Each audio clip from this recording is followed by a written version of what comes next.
চলুন আজকে একটা মেয়ের গল্প শোনা যাক। একটা মেয়ে, সকাল থেকেই তার দিন শুরু হয়।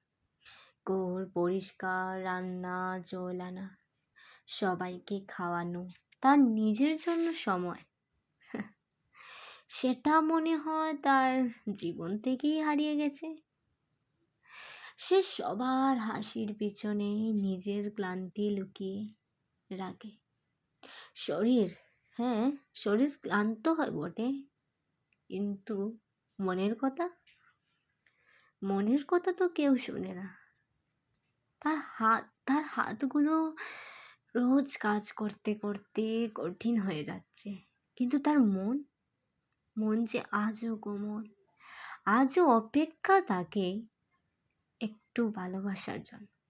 দিন শেষে যখন সব কাজ শেষ হয়, সে চায় শুধু একটা কথা, হ্যাঁ, শুধু একটা কথা, একটু বস, অনেক তো কাজ করেছিস। কিন্তু তার বদলে সে কি পায়? তোমার তো কিছু কাজ নেই, দিন পরে কি করো তুমি? এই কথাগুলো তার মনকে চুপ করে ভেঙে দে। কিন্তু সে কিন্তু কান্না করে না, কারণ তার কান্নাকে নাটক বলা হয়। হ্যাঁ, আমাদের মেয়েদের কান্নাকে নাটক বলা হয়।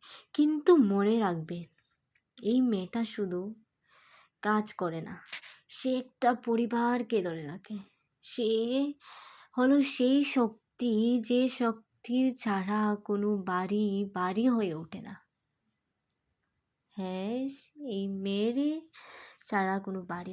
তাই যদি কোনো দিন এমন কোনো মেয়েকে দেখেন, তবে তাকে জিজ্ঞেস করুন, তুমি আদৌ কি ভালো আছো, না কি ভালো থাকার নাটক করছো?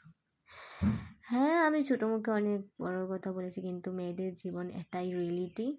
তো আমার ভিডিওটা যদি ভালো লেগে থাকে তাহলে অবশ্যই সাবস্ক্রাইব করবেন। তো আর পরে দেখা হচ্ছে।